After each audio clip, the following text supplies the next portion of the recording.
Good afternoon, everybody. Thank you very much for spending some time on Sunday afternoon with us. I'm Varun Sriram from Generation UCAN. Glad to be hosting you through this nutrition journey today, and nobody better to do this with than Bob Seebohar, who's joining us from Colorado, former Olympic sports dietitian, a host of other credentials, but more importantly, just a really interesting and good guy. Bob, thanks so much for giving up some of your Sunday to hang out with us. Oh, thank you. It's an absolute honor to be able to share some information with everybody. Looking forward to it. So to let people give everyone a bit of an idea of how this is going to work, metabolic efficiency is a nutrition strategy that Bob is really championing, and it represents a fundamentally different approach to fueling your body. So we really want to spend about the first 25 to 30 minutes drilling down on metabolic efficiency, what exactly it is, and sort of the rationale behind utilizing that approach. And then we have a special guest. I'm not going to give away who it is right now, but we'll have a special guest who'll come on and share some of his experiences for a few minutes.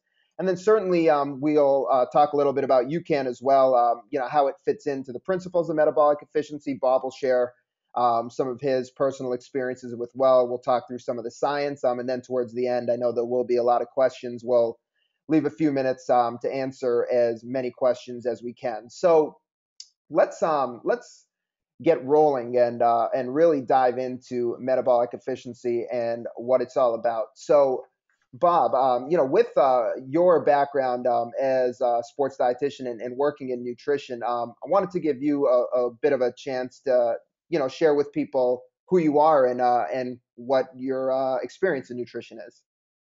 Yeah, so it's been quite a journey for me. I actually went to my undergrad to study exercise physiology, and after that degree, worked for a few years in the field. And as I tell everyone, I had a lot of questions that I was unable to answer, and people were unable to answer. So I went back to graduate school to pursue. Initially, back then, it was just physiology again, and studied more metabolism and really understanding the biochemistry of the metabolic processes of the body, and got a really good interest in nutrition while I was at Colorado State University, and had a opportunity to work with our athletes there. So I stayed for a second degree, and really piqued my interest in nutrition. I've always been a lifelong athlete. I grew up playing soccer and basketball, and turned endurance athlete in college. So it's just, it's kind of been in my nature, but really it wasn't until probably late 90s where I became really piqued in terms of the nutrition impact on the body's physical performance abilities. And coming up as a sports dietitian, what were you learning regarding fueling, and what did you believe regarding what the body needed to fuel? Yeah, I believed what I was taught. And back then, and this was, I won't date myself too much, back then, really it was all about carbohydrates, carbohydrates, carbohydrates, and very little emphasis on protein or fat, and a little bit of emphasis on protein if you're a bodybuilder or a power lifter. But in terms of the nutrition message, a decade or two ago, it was really on maximizing the amount of carbohydrates that your body could eat, and to the extent of over consuming carbohydrates and carbohydrate loading and carbohydrate, carbohydrate, carbohydrate. Nobody really cared, back then what type of carbohydrate. They just said as much as you can throw in your body. So that's, classically, I was taught that in my undergrad, in my graduate work, when I got out in the field, when sport nutrition was kind of more of a minimalist field at that time. It wasn't as popular as it is now. I was taught that. I practiced that on myself, on my athletes, and turned endurance athlete midway through college. I thought it was pretty normal to have GI distress. And to be honest with you, everything that I did in real life, I used because of my education, because of my instructors and the research that was taught to me. So I used that in practice as an Ironman athlete, and taught my other Ironman athletes that I coached and worked with. And everybody seemed to have the overwhelming thought process of, it's okay to have GI distress. It's okay to be bloated and to vomit and have diarrhea during the races, because at that point we thought it was rite of passage. So it wasn't until probably 2002, 2003 where I finally put my foot down and said, listen, I can't take this GI distress anymore. There has to be a better way. So that's kind of where I started looking a little bit more into what I was taught, the research, and maybe this is kind of how metabolic efficiency was born, looking at the research and looking at the education maybe that I learned, but maybe wasn't emphasized in school as much. So I went back more towards biochemistry, metabolism, and really looked at things that I may have missed during classes or maybe the instructors didn't teach.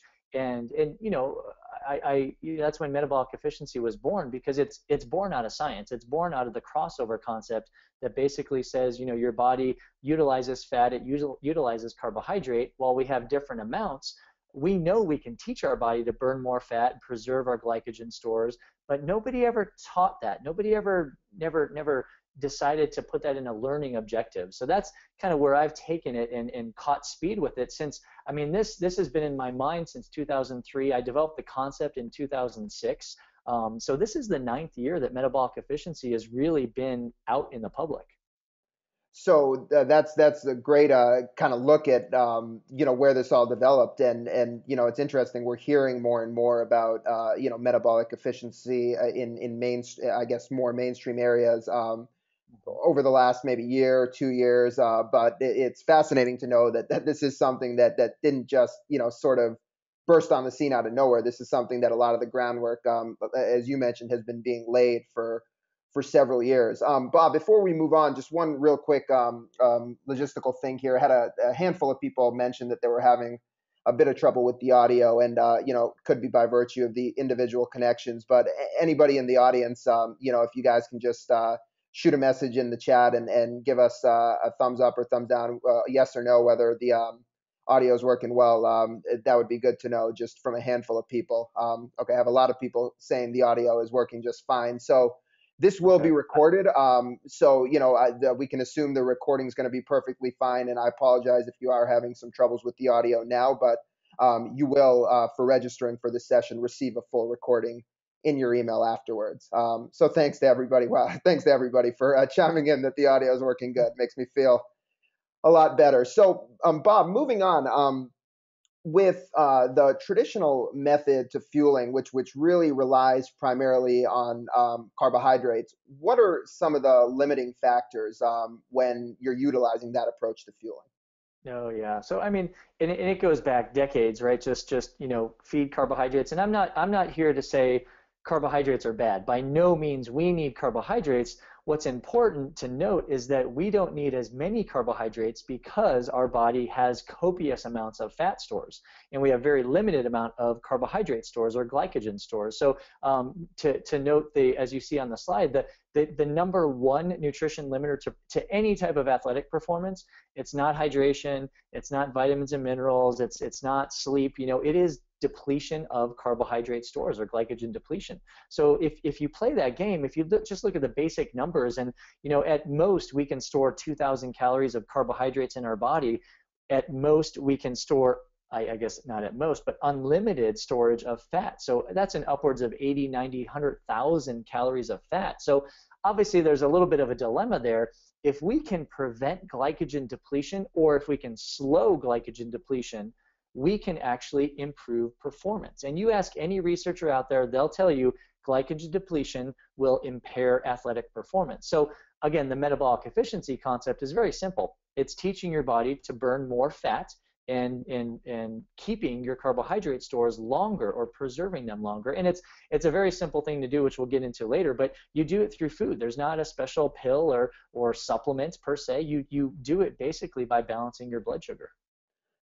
I remember the first time, you and I had a conversation at length about this, about metabolic efficiency and about, the amount of fat that's stored in your body compared to carbohydrates. And you said something to me that day, which was really stuck in my mind, even today, where correct me if I'm wrong, Bob, but you'd mentioned the average person has about, enough carbohydrate stores to fuel about 2 to 3 hours of moderate intensity exercise, versus enough fat stores to fuel, 8 or 9 Ironman triathlon races. Am I remembering that statement correctly? And can you just expand on that a little bit? Yeah, absolutely, 100%. So most people do. You can go out for a run or a bike at moderate intensity, so it doesn't have to be low intensity and doesn't have to be high intensity, but just about 65 to 70% of your maximum intensity, and you can fuel that entire exercise session on your carbohydrate stores alone, and that's without eating anything. Where in contrast, like you mentioned, you could probably do 8, 9, 10 or more Ironman races back to back to back to back, if you teach your body to utilize more of your fat stores. And that's kind of the key. Everyone talks about bonking, and I don't necessarily agree with the term bonking. It is glycogen depletion, but by no means do we have to suffer anymore by trying to prevent glycogen depletion by throwing more simple sugars in our body. And that's the strategy that's still being taught these days, right? If your glycogen depletion or your glycogen levels are going down, well, just feed more simple sugars. And that is the absolute wrong approach. And we'll get into the health consequences of that. The performance consequences are pretty easy, right? One, logistical. If you're a long course athlete, especially triathlete, you need to carry, and I've been there, done that, right? I've taped my gels on my top tube, and 10 to 12 gels, and you're thinking, I don't know how I'm going to carry this, and I don't know how I'm going to remember to eat all this. So the metabolic efficiency really makes race day nutrition planning much easier and much more simple from a logistic standpoint. So you teased it, and I think now is a great time from a health standpoint, right? So we often think about performance, and in reality, though, it's the top 1% or even less that are actually relying on shaving 2 or 3 seconds or a few minutes off their Ironman time for a paycheck. But for the rest of the thousands and hundreds of thousands of folks that are competing in triathlon, many of them have a health goal in mind. So what, from a health standpoint, what is the limitation, or what's wrong with relying on the carbohydrate heavy approach? Yeah, and so that's an interesting thing.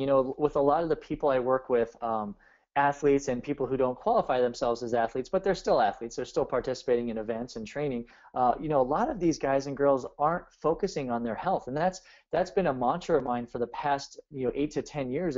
Is getting people to identify that they have health challenges and health goals in addition to performance goals. So, I always say if you're not healthy, you can't perform. So first and foremost, healthy is, in developing a better health, paradox in your body is very, very important. So that said, the higher carbohydrate diet you have, the more carbohydrates you burn. It's a basic biochemistry 101 phenomena, right?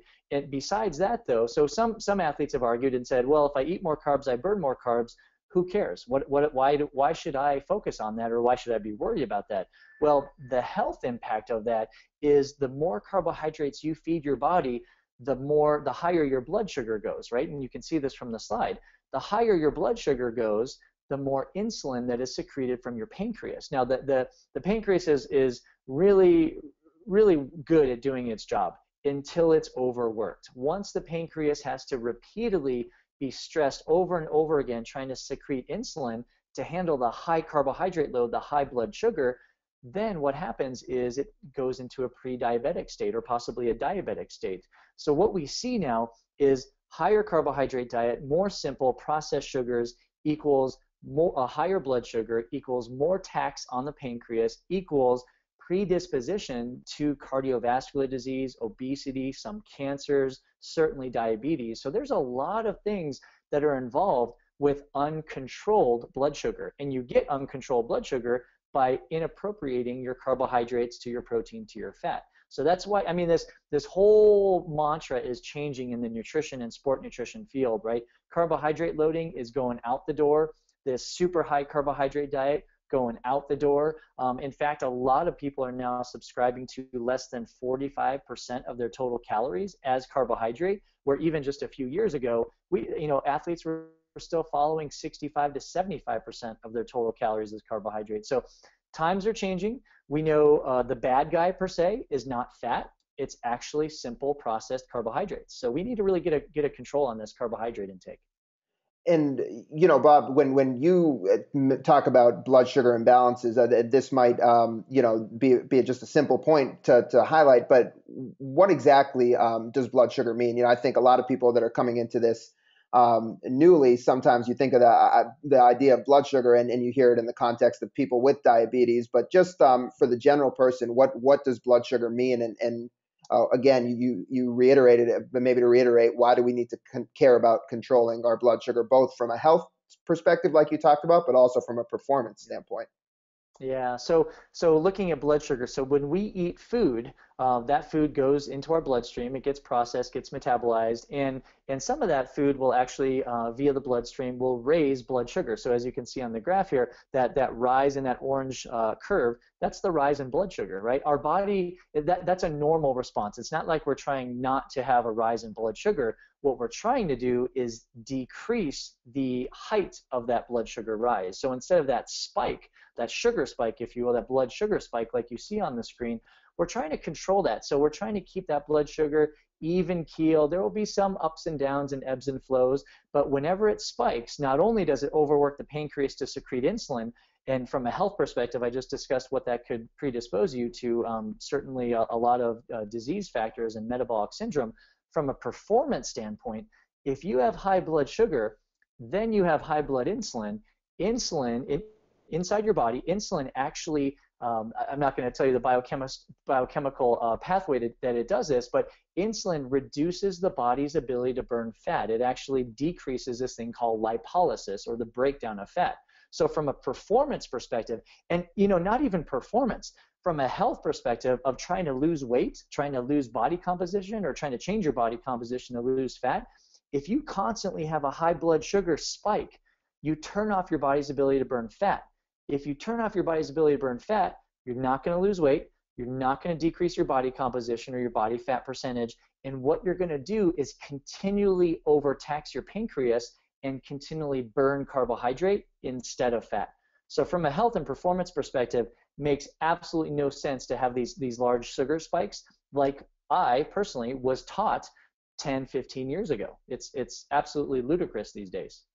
And so like teaching your body to burn fat, like you just identified, if you have a weight loss, you have a body composition goal, no brainer, right? Everybody can Yep. can get behind that, the idea that you want to burn more fat. But Mhm. I think there's still some questions in people's minds about if I'm purely, let's say, purely looking at it from a performance standpoint, don't care a Yeah. lick about my body composition, which I granted I'll give you is very, very rare. Yeah. From why is fat a good fuel source? Like, Yeah. or is fat, I should say, is fat a good source of fuel, and is it a source of fuel that is readily available to be used by your body?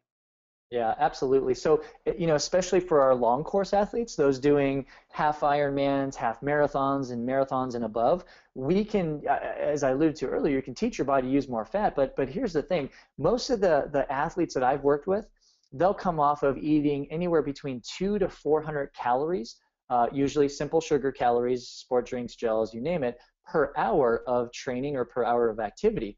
When they teach their body through simple dietary changes, when they teach their body to be more metabolically efficient and more, if you will, fat adapted, they can reduce their hourly calorie needs by 50 to 75%. So we're seeing athletes all over this place, and I believe our special guest may chime in on this later, but we're seeing athletes being able to do marathons on 0 calories per hour, 4-hour marathons, no calories at all, right? We're seeing 10 to 12-hour Ironman athletes being able to sustain that effort on less than 100 calories per hour. We're seeing ultra runners doing Leadville and Western States on less than 80 to 90 calories per hour. So that is possible because the preservation of glycogen and because of the enhanced burning of fat that we're teaching the body to do. So great background, Bob. I think being able to understand blood sugar. You talked about insulin and the impact of insulin on fat burning. These are very paramount to being able to understand metabolic efficiency. So I think a lot of people have already chimed in the chat that you've made this easier to understand, and it's important to understand. We want to kind of educate people, not just say Right. blindly this is something you should do. So Right. let's take a deeper dive into metabolic efficiency itself. You mentioned it earlier, what exactly metabolic efficiency is, but let's again define the concept of metabolic efficiency for those that just joined us. What is Yeah. metabolic efficiency? Yeah, so metabolic efficiency, and it may get a little confusing when you think about it, but every person, irrespective of what sport you do or what fitness thing that you participate in, you think about it from a rudimentary perspective, we're all trying to be more efficient in whatever we do. And that could be biomechanics, it could be running, swimming, biking, it could be the way we live, it could be stress management. We're trying to be more efficient. So taking this efficiency principle to our body from a nutrition perspective, this metabolic efficiency just basically answers the question, how efficient am I at utilizing the nutrients that I have in my body right now? I store fat, I store carbohydrate, and we all do, but it's just a matter of how efficient can I make my body in burning one and preserving the other. Now, I have to make a really strong point. You can teach your body to burn more carbohydrate and preserve more fat. If that's your goal, go for it, right? Usually doesn't work. It usually turns into increasing body weight, increasing body fat, as I mentioned, increasing GI distress. But hey, if that's your thing, right, I'm not going to say not to do it. But remember, you can also do the opposite, and that's what people don't talk about these days. A lot of these people out there, these self-professed experts are saying, just dump more carbs in your body because you can train your gut to process more carbohydrate. Well, guess what? You can at an expense. If you want to take that expense and roll your dice, again, you're your own person, right? I would wish you luck in that. I would rather you step into the metabolic efficiency way of doing this, which is a lifelong principle. It's not a diet. It's living healthier. It's living with better performance. What we're trying to do is teach the body simply burn more fat, preserve carbohydrate. I mean, very, very simple. Great, Bob. And so you kind of covered this, why metabolic efficiency. Certainly, when we talked about it from a performance standpoint, and for everybody really, decreasing the risk of GI issues simply by taking in far fewer calories. Right. The nutrient partitioning for energy use. Can you expand on that a little bit? Yeah, that's just basically what I've been saying. You've got about 2,000 worth of carbohydrate calories stored in your body. If you're a larger male, if you're a petite female, it's usually around 1,200 to 1,400 calories. And you've got about 80,000 to 100,000 calories worth of fat stored in your body, unless you're a very lean elite athlete, of which these guys and girls usually have around 30 to 50,000. So, well, that's an important, and actually I'm happy you said that, Bob, because I just had about 3 or 4 questions from people saying, what if your body fat percentage is very low? So you're saying even at the elite level, even these people generally 4, 5, 6% body fat, they still have 30 to 40,000 calories of stored fat that's available to utilize as fuel. Okay, so absolutely. And just because you can't see it doesn't mean you don't have it, right? Just keep that in mind. Yeah, absolutely. That's a great point, and I think that hits on right away.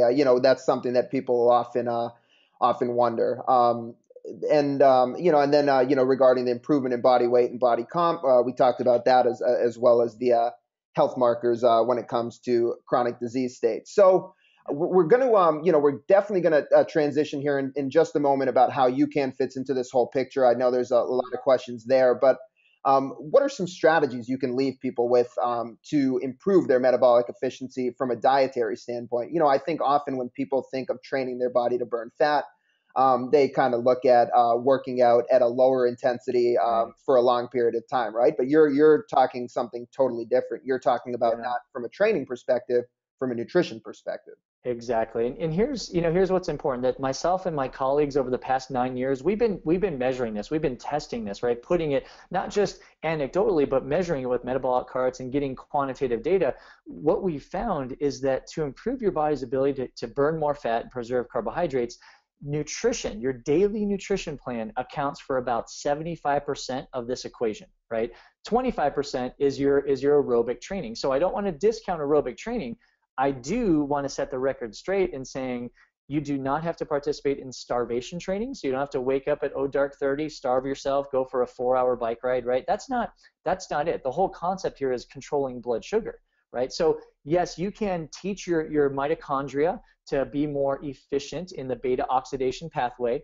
Just means you can teach your cells to burn more fat through exercise, through low intensity exercise, but more bang for your buck and more progress is made by simply changing your daily nutrition plan. And you can see on the screen here, I've identified 5 different dietary strategies to improve metabolic efficiency, right? It kind of depends on who you are, what you're trying to do, what level of expertise you have in nutrition. But the first one, I'll just point out, this whole carbohydrate to protein ratio, the hand model, That is what myself and my colleagues at Energy Performance use every single time we work with anybody. Does it athlete, fitness enthusiast, doesn't matter, right? If you can basically use your hands as a model, where your right hand is your fiber intake or your carbohydrates, and that's what I'm talking about, vegetables and fruits primarily. Your left hand is protein, right? If you can put in this quantity right there, if you can put these quantities of fiber and protein on your plate, that is a 1-to-1 ratio of carbohydrate to protein. That will stabilize blood sugar like crazy. That is, I mean, as simple as it gets. Where does the fat come into play? Fat usually is associated with protein sources, especially animal protein sources. So unless you're on a low carb, high fat plan, you don't have to worry about adding fat into your dietary program. You just simply have to make sure that you're getting the right proportion of fiber rich foods and protein rich foods. So you name the vegetable or the fruit, and you name the protein source, put it together, have your meal, have your snack, and you are on the road to not only blood sugar control, but because you're controlling blood sugar, you're improving your metabolic efficiency. Very simple. Excellent. And then, the rest of the methods, some of the tips you talked about, fundamentally, I think what you've always said is when you're looking at putting meals together, you always want to focus on protein, fiber, and fat in that order. Is Absolutely. that correct? Absolutely. That's absolutely correct. Yeah. When you're choosing a food, because in our society, it's really easy to find carbohydrates, right? I think what we lose focus on finding is those really good proteins, the really good fats that are sometimes combined with the protein. So if you just change your paradigm of thinking and say, I'm going to go into dinner tonight and I'm going to focus on finding my protein first, right? It doesn't mean protein's higher in terms of the importance or the priority level than fiber. It just means that we don't want to forget protein. So make protein your priority. The carbohydrates, the fiber will be there all the time. We just need to make sure we find the protein first.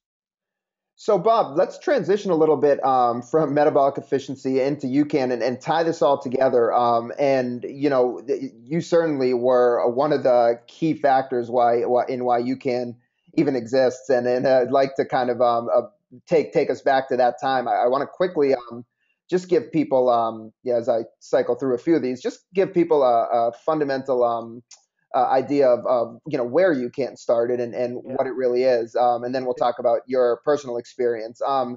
So what we're seeing on the screen here is Jonah, who's the son of one of the co-founders of UCAN, and to start this off, I'll say at a very simple level, what UCAN is it's a carbohydrate that keeps your blood sugar stable. So we'll get into this more, but it's significantly different than your traditional fuel sources, sports nutrition sources, in that it supports the stabilization of blood sugar, which is really at the heart of everything that Bob has just been talking about for the last 20-25 minutes. So with that being said, with UCAN, where it all started was with Jonah, and Jonah had a very rare blood sugar disease. So kids with this disease, it's called glycogen storage disease. It only affects about 3,000 kids in the country.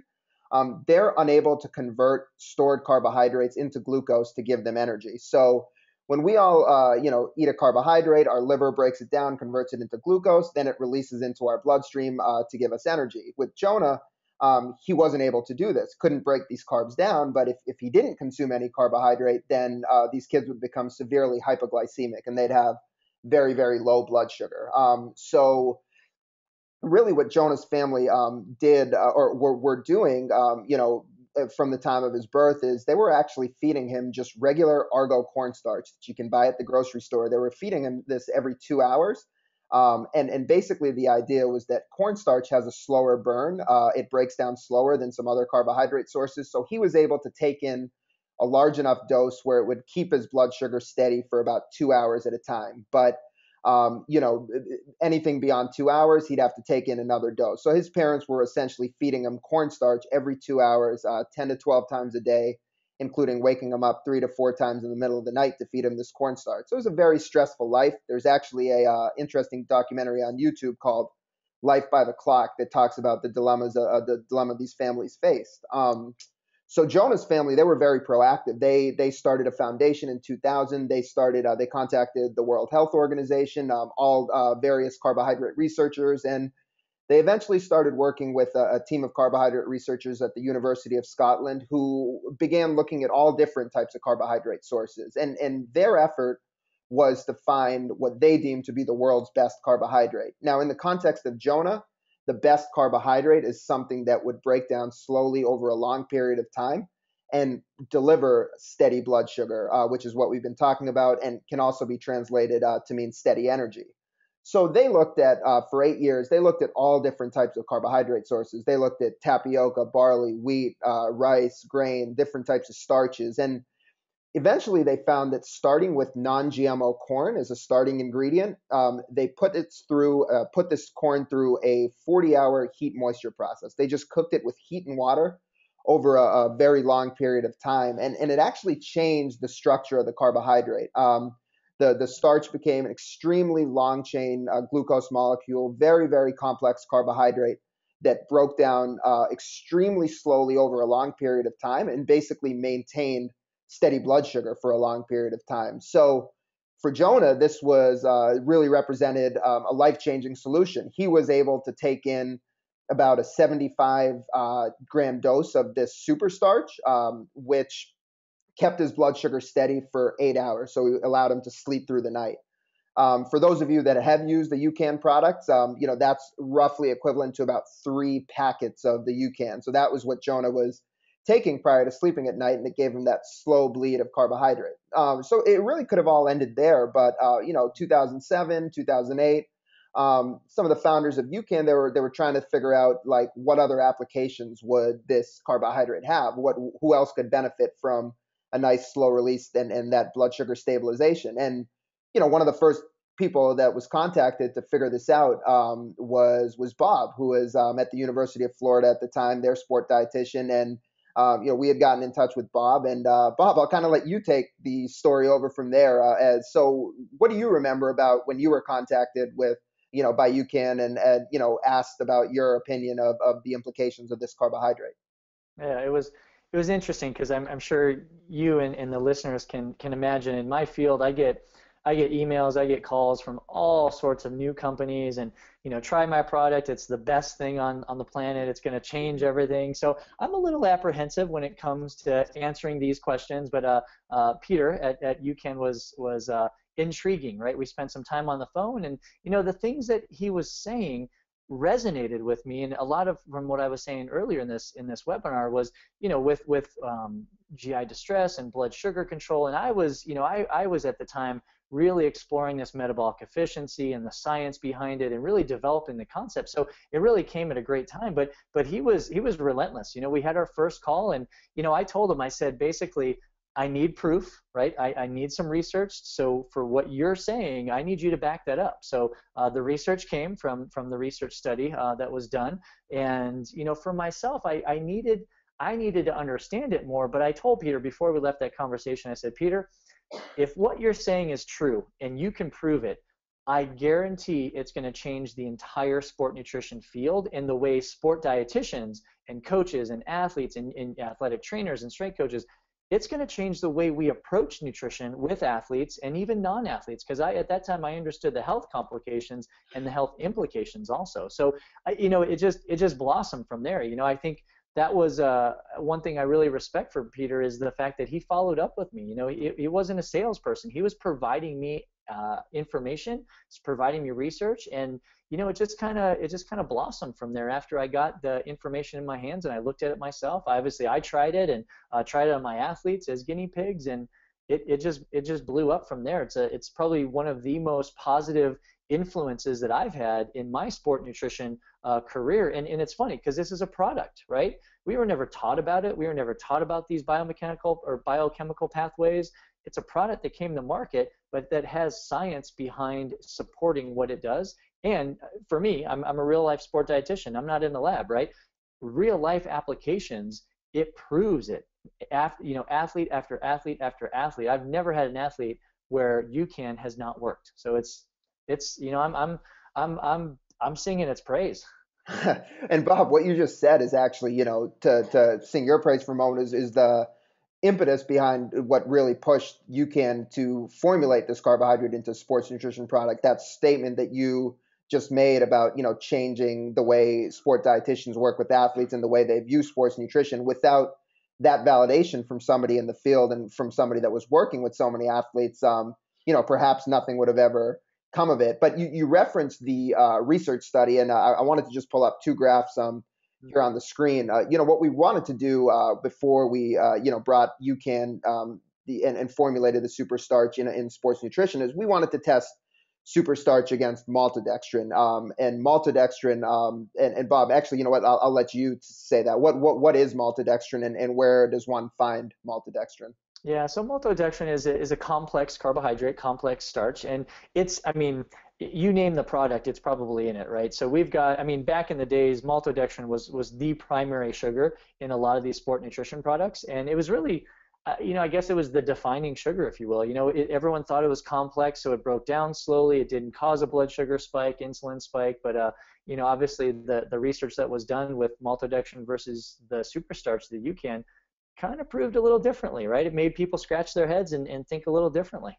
So with maltodextrin, you can, if you flip around the ingredient label of, name your popular sport nutrition product from Hammer to Goo to Cliff to Power Bar, like Goo, maltodextrin is generally one of the first few ingredients you'll see, and it's the primary carbohydrate source in a lot of the newer sports nutrition products that have sort of moved on from just the simple sugars. And what we wanted to really do with SUPERSTARCH to kind of, we weren't going to put it in a product that was working just the same as everything else, because it just wouldn't make sense to come out with another product that was very similar. So what you're looking at on this graph is basically, this was a clinical trial done on racing team cyclists, and we looked at the impact of the two carbohydrates on their blood sugar.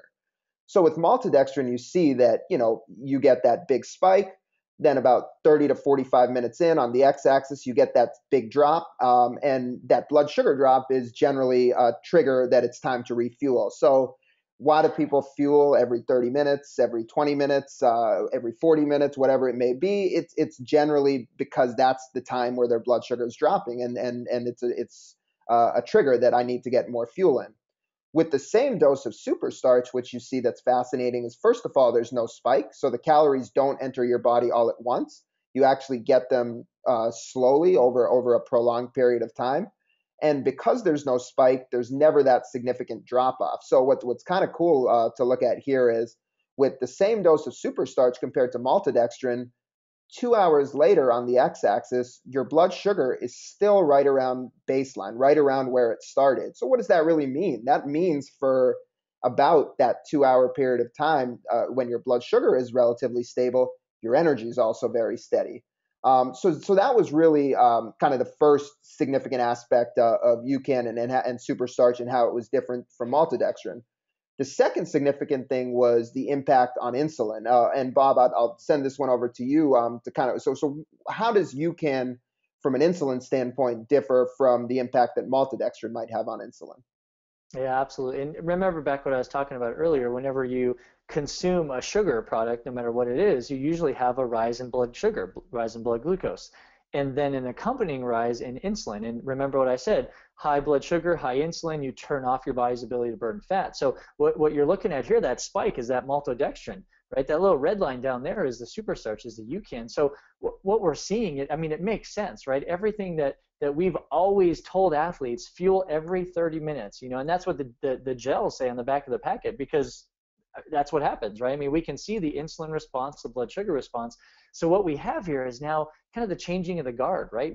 Upon exercise, now we don't have a blood sugar spike. Now we don't have a blood insulin spike. Now we can actually mobilize and use more of our fat during exercise. So, I just gave this presentation in Richmond this weekend, and what I discussed was before a training session or before a race, how many of us used to suck on a gel 10, 15 minutes beforehand, because that's what we were taught. That's what I was taught, right? And then about, a few minutes, maybe 20, 30, 40 minutes into the race, the swim, whatever you were doing, you kind of felt this lull, right? The lull was you coming back down that blood sugar curve. So again, what we're seeing is more stability and actually hardly any effect on blood insulin when you actually feed UCAN before exercise or before a competition. the science doesn't lie right here. The quantitative data is right in front of us, and luckily we have realistic, real life data to support this. Bob, that was probably the best transition into our special guest that I could have asked for because You're I welcome. want to bring in a special guest right now. And Bob was talking about the data that we have in the field as well, beyond just the science behind it. And this gentleman will have some very good feedback to share with us. So, who you're going to hear from right now, his name's Matt Bach. For many of you folks that follow triathlon, you'll know him as the recent winner of Ironman Maryland back, I want to say either September or October, just a few months ago. But Matt, an 8:51:24 iron to win Ironman Maryland, just an amazing race, but really a living example of both the power of metabolic efficiency and UCAN. So with that, Matt, really appreciate you joining us. How are you doing today? Great. I'm excited to be on here. Thank you. Awesome, awesome. Well, we can hear you great, and I want you to share your experience first with metabolic efficiency.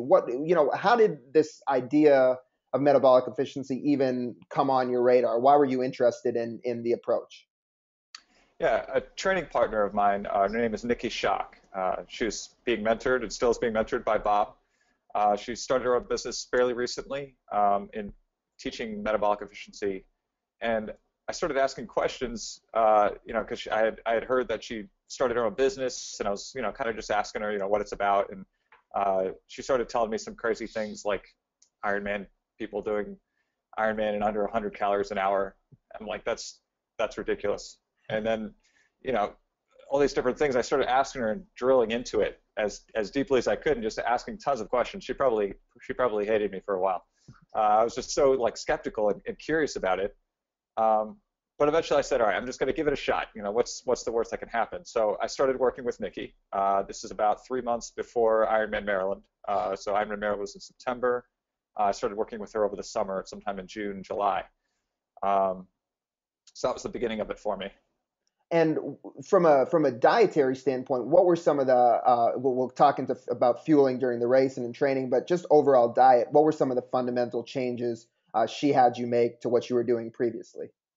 Mm-hmm. So I tested with Nikki, and then after I tested with her or tested my metabolic efficiency, I began about 5 weeks of changes in my diet.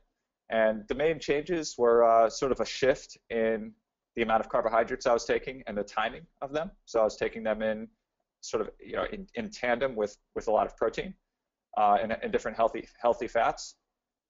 So that sort of ratio that Bob was speaking about before, that was one of the main things that we were working on with the hand method. Try to get that 1-to-1 or 2-to-1 ratio at most of the carbs to protein. So some of the specifically changes that I made in my diet was, instead of having peanut butter and jelly sandwiches for breakfast, which is my go-to thing, I would instead have just one slice of bread with a lot of peanut butter, or I'd just have an omelet or Greek yogurt, maybe with some seeds in it, like pumpkin seeds or chia seeds or something like that. So it's much higher in the the ratio was much better, much closer to 1-to-1 instead of a normal peanut butter and jelly sandwich, which is more like 3 or 4-to-1. From a fueling standpoint, Matt, how was UCAN introduced to you, and how did it change the way you were fueling your training? Mm-hmm. Nikki introduced me to UCAN maybe a few weeks into working with her. I started using it during my training, and I started feeling the effects of both metabolic efficiency training and UCAN anecdotally in my training, where I'd just take in far fewer calories and not feel like I needed them during these long bike rides or bricks on the weekends. And so, I would take it during training, I would take it before my workouts, and then during Ironman Maryland, I had UCAN as my primary fuel source. So give us an idea, a triathlon prior to Ironman Maryland, what you might do. I think people are conditioned to think in terms of calories per hour when it comes to race day fueling or fueling for long training sessions. What were you doing pre-metabolic efficiency, pre-UCAN, and then how did it change? Yeah, I followed the conventional wisdom. Everybody around me was telling me, carbo load, eat lots of carbohydrates, you burn through lots of carbs, so you have to restore those carbs, all this stuff, and I just followed it all. I thought that's what was what you're supposed to do. So I'd have huge pasta meals the night before races. The morning of the race, I'd have like 2 or 3 peanut butter and jelly sandwiches or peanut butter and banana sandwiches. And then I'd go race, and during the race, I'd have somewhere between 2,000 and 2,500 calories. So I've done 5 Ironman events at this point over the past 3 years. And for the first 4, I took somewhere between 2,000 and 2,500, which was somewhere around 200 to 250 calories per hour. And then at Ironman Maryland, I took in only 830 calories, which is 94 calories per hour. Unbelievable. And even, you're talking 200 to 250 calories per hour. Even that, while it seems high for you relative to what you did in Ironman Maryland, still, even for some folks, what they're trying to cram in might be even on the lower end. I've heard as much as 350 to 400. I'm sure Bob has heard the same, in the past. Matt, the last one for you, and then we'll try to get to some of these questions that people have for Bob. What exactly did you do on Ironman Maryland? I know the 94 calories per hour majority came from UCAN. What else did you do, and what might be your approach going forward? Sure, yeah. So Bob mentioned before that it simplifies your nutrition, and it certainly simplified it for me. It was a very simple nutrition plan. I had 2 bottles of UCAN with 3 scoops each, which is equivalent to 2 packets, and that was on the bike. And I had 2 goos on the bike, and I had 1.5 goos during the run, and that was it, besides water. And with the goos, was that something you felt you did it because you were comfortable doing that? You maybe didn't trust the UCAN approach, and what might you do moving forward? Yeah, that's exactly it. I was still so new to metabolic efficiency training and to using UCAN that I wasn't totally willing to throw all of what I had been doing out the window. I had been using goo through all my other Ironmans, and so I kept those during Ironman Maryland, or at least some of that. I had 3.5. But going forward, I plan on having UCAN be my sole fuel source on the bike, and during the run, probably also have UCAN as well. Have it in my special needs bag. Matt, appreciate you. I know you're out at a training camp in Florida, so I'm really appreciative of you making some time and jumping on here with us. If you guys have questions for Matt, or you just want to follow his journey, check him out on Twitter. He's at IronMattBach, MattBach. Really great guy, and a really interesting, just unbelievable accomplishments, and kind of an interesting test case as well. So Matt, thanks so much for coming on here, and thanks for sharing your experience with us. Thank you for having me. No problem. Thanks, Matt. So Bob, let's get to a few questions here. And what I want to do quickly is I don't know how many folks that are on this webinar have actually tried UCAN. It was about 50-50 with people who hadn't based on who registered. So with UCAN, there's essentially 2 primary versions. There's the sports drink mix, which is 4 fruit flavors. There's the protein enhanced mix, which is comes in chocolate and vanilla. So all of the packets have the same amount of superstarch, about 27 to 30 grams, which is the carbohydrate and the key ingredient in UCAN. The sports drink mix, they range from about 110 to 130 calories per serving. They also have added electrolytes, sodium and potassium, about 180 milligrams of sodium in the range of 140 milligrams of potassium. With UCAN, what's important to note is that even though it's a drink, it's not a hydration product. It's not something that you're sipping on slowly as you go, like a sugar-based drink. The idea is that you're treating it as a fuel source. It's if you're having it pre-ride, pre-run, it's your pre-exercise snack. You're having that entire serving about 20 to 30 minutes prior to exercise, and then the idea is once it gets in your system, it's a nice slow release to maintain that steady blood sugar and steady energy. For workouts, 2 hours or less, we find that a lot of people who using UCAN as their pre-exercise fuel source are fine just hydrating, just drinking water, or if it's really hot, maybe supplementing with some extra electrolytes if necessary. But really, from a fuel intake standpoint, UCAN should cover you. If you're going longer than 2 hours, and I will let Bob kind of describe what he recommends. I know a lot of folks were asking, what does Bob recommend, long course athletes or endurance athletes do? Then you certainly want to supplement with more UCAN. So you take another serving at set intervals, which are usually a lot further apart than, the intervals with which you'd fuel with an equivalent serving of a sugar-based fuel. Now, the protein-enhanced UCAN also contains the same amount of the superstarch. It's got sodium and potassium in it as well. And the only difference is that, beyond flavor, of course, is that it has the 13 grams per serving of added protein. So the protein-enhanced UCAN works great as a recovery fuel, to stabilize blood sugar and keep that hormone insulin low in the recovery window. Like Bob told us, it's very important to allowing your body to continue burning fat in that post-workout period. But we also have some triathletes or some endurance athletes using it both as a pre-fuel and as a during fuel if their stomach can tolerate protein during exercise, because if you don't like to eat a lot of solids, then protein is going to help prevent some of that stomach hunger and curb that feeling of hunger in your stomach. So Bob, when you're looking at an athlete's nutrition plan, how do you recommend that they implement UCAN? Yeah, it certainly depends on the person. What I've found is prescribing UCAN is much easier than prescribing a simple sugar-based drink or bar or gel or whatever it is, because it's very straightforward. And just to throw it out there really quick, I did develop a triathlon-specific nutrient timing system to use Generation UCAN. So, and you can certainly give them the exact website maybe in the follow-up. But if you go to generationucan.com, my nutrient timing system for using this for triathletes is on there. So let me I'll talk about that in case of a lot of different endurance athletes. It's very simple, right? It does depend on if you're more of an ultra, meaning an ultra runner, an ultra cyclist. If you're going to be out there 20 plus hours, it's a little bit different than if you're a triathlete or marathoner or cyclist, where your events are up to 12 to 16 hours, right? Or certainly less for even like sprint triathlons or Olympic triathlons. But normally what I recommend is 1 to 2 packets of UCAN in the 30 to 45 minutes pre-workout or pre-competition window, right? And the 1 to 2 depends on what distance of race or duration of race you're going to be out there. So usually if you're under, just like Varun said, if you're under 2 hours, take a packet, with some water, 30 to 45 minutes before. That one packet will last you the entire 2 hours, right? So you're not going to need much during except for water and maybe a little bit of electrolytes if the environmental conditions are a little bit warm and hot and humid. But now if you're going beyond 2 hours, what I usually recommend is doubling up on the serving size. So do 2 servings of Generation UCAN in the 30 to 45 minutes.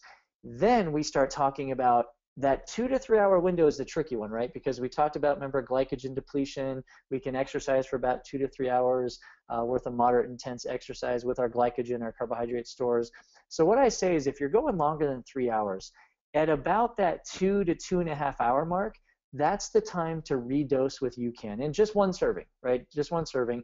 Normally I'll do the non-protein enhanced version, so the sport drink versions, the fruity flavors. But again, for my ultra athletes who are out there for 24 plus hours, I'll usually throw in some protein UCAN every other feeding, right? But for the majority of us who are not ultra athletes, but just endurance athletes, a little bit shorter, I recommend about that 2 to 2.5 hour mark, redose with 1 serving of UCAN, and then every 75 to 90 minutes after that. Now, here's the thing. The way I was classically trained and the way I did it way back when was every 15 to 20 minutes, something is going in my body. I used to set my timer. It beeped at me, right? I think a lot of us can relate to that.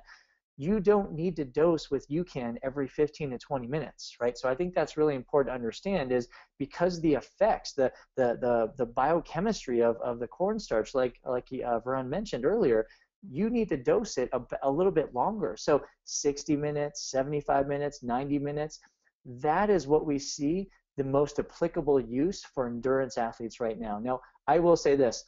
If you're an Olympic distance triathlete or below, sprint and Olympic distance, if you're a 5K or up to a half marathon athlete, if you're a 40K or a crit cyclist, right? 1 serving of UCAN before you train, before you compete, that'll last you the entire competition. Have another one afterwards, and I think that's an important thing to remember is that recovery window, right? You can certainly eat food after training or after competition, but a lot of us don't have access to food. I think it's important to realize, and we didn't bring up earlier, that the research study that was done on UCAN, they actually looked at the recovery window also and found a low blood sugar effect, or low blood insulin effect, in the recovery window, which, let me explain what that means in layman's terms. After training, your body is very perceptive to burn fats.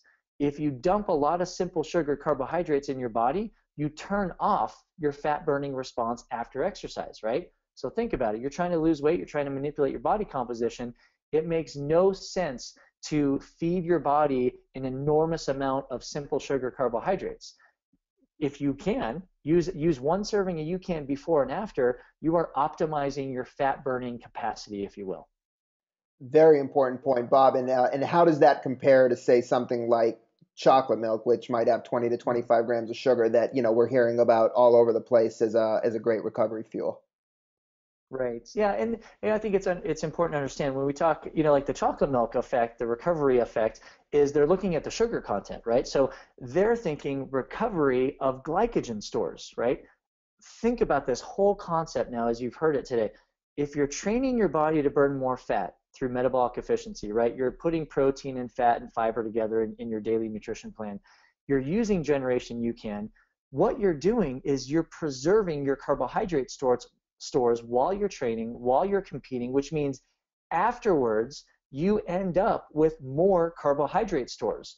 Thus, you do not need to have like a chocolate milk. You don't need those sugars, right? You just need a little bit more of a balanced snack to put your blood sugar back on even keel again. So it's, if you're a high carb guy or girl, you're going to probably need a few chocolate milks.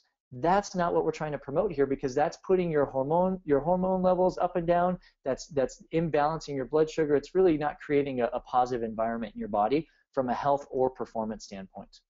Bob, if you don't mind just sticking around for about 5 to 10 more minutes, we just got about I'd say about 3 or 4 questions that I think I'm seeing so many people ask something relatively similar. I think we could, just by answering 3 or 4, can pretty much hit the main point. So I appreciate that, Bob. A lot of people wanting to know, the traditional pre-race breakfast. What works well, both in terms of fitting well with UCAN and fitting the principles of metabolic efficiency. Certainly, with everything you're saying, the bagel, the banana with honey on it doesn't seem to make much sense, right? So Right. What does make sense in terms of pre-race breakfast?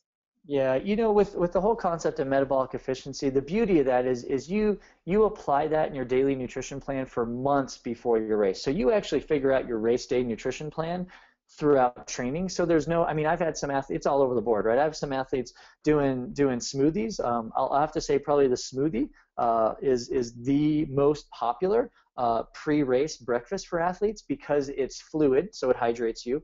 You can throw in some sodium. You can throw in some UCAN. That's actually one of my favorite things, is mixing a chocolate or vanilla UCAN in with, put some vegetables or some spinach, coconut milk, things like that in there. That is probably the go-to for a good majority of athletes. Some can pull off like the egg omelets and some salsa, some beans with that. Very, very few though, because that seems to disrupt the stomach early in the morning before a competition. But I'll say the majority is the smoothie driven. But I tell you what, make it easy. I've never ever, knock on wood, ever had an athlete have any type of GI distress when they just use UCAN and water before a race. It's really as simple as that. Make it simple on yourself. Don't get too complex with this. The other question we are seeing a lot is, for the shorter duration exercise, whether it's the 5K, 10K, some type of high intensity training in the gym, your sprint triathlons.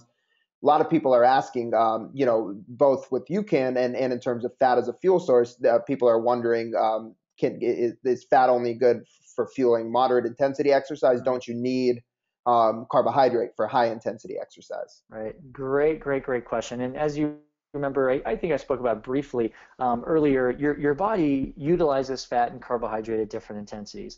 And it's very true. As you increase the intensity of exercise, your body relies more on carbohydrate. Here's the beautiful thing. Well, this isn't the beautiful thing. Here's the fact. 20 years ago, 15, 20 years ago, we knew that your body crossed, which means your body went into more carbohydrate oxidation or burning versus fat burning at about 63 to 65% of max intensity, right? that never looked at the nutrition component. So what we're seeing with metabolic efficiency, the dietary component here, is you can now increase that fat max concept, or what we call the metabolic efficiency points. You can increase your metabolic efficiency point. I've personally tested an athlete who's had a metabolic efficiency point at 89% of their max intensity. What that means is they can exercise up to 89% of their max heart rate or max VO2, still utilizing predominantly fats as energy. So yes, while we're still burning carbohydrate, you can prolong the use of, or the need for carbohydrate, therefore you're utilizing more fat as energy. So for the short course athletes, for the CrossFit athletes, for the high intensity gym athletes, you can actually move your body's ability to burn fat. So you're in the gym, you're doing high intensity sets or intervals, you can actually call up more of your fat stores for this high intensity exercise. Very, very good point. Great, Bob. That's a very makes a lot of sense. A lot of people wondering also what can be combined with UCAN, in terms of other fuels. So I know you've put this to the test in some of the most extreme situations, just crewing for one of your athletes at a 175-mile race in Brazil a couple weeks ago or last week, and I know you've had success mixing things with UCAN. So I'll ask you this from two standpoints. First of all, what other fuels have you had or foods have you had success when it comes to mixing them with UCAN? And then also, what is the impact of sugar consumption on UCAN that you've seen? A lot of people are wondering, like, what happens if I combine it with gels? Right. Yeah. That's, it's funny because I think what Matt said kind of resonated with me too. He was a little weary of leaving his goose behind, and I totally get that. Athletes are dependent on that, and it's kind of like their security blanket. I'll say this: I have tried both the combinations of UCAN and like the simple sugars, and have found that has a very pronounced effect on GI distress happening again. So it's amazing what happens even just with a little simple sugar in there. In my personal and professional opinion, as I've worked with athletes, combining a simple sugar with UCAN actually decreases the effect of UCAN. So I try as much as possible not to confuse those, at least in the same feeding, right? So if an athlete says, no, I need to use my gel, right? Then if we're not going to bend from that, I'll say, okay, the first feeding is UCAN. The second feeding is maybe your gel if you really need this, and then we just kind of flip-flop back and forth. UCAN gel, UCAN gel. But I'll tell you this, the most success, hands down, and we tested this at Badwater years ago with another athlete I was working with who utilizes Generation UCAN, and my athlete who was utilizing this. If you just use UCAN, and specifically we had great success with the non-protein because of obviously the extreme heat in Badwater. Just using UCAN alone will not disrupt the gut and will keep energy levels stable without adding in any blood sugar ebbs and flows or any GI distress monsters happening possibly with the simple sugar. So it's a little bit of an experiment for each athlete, but I've just found that the more you can not confuse using UCAN with a simple sugar, the more successful you're going to be.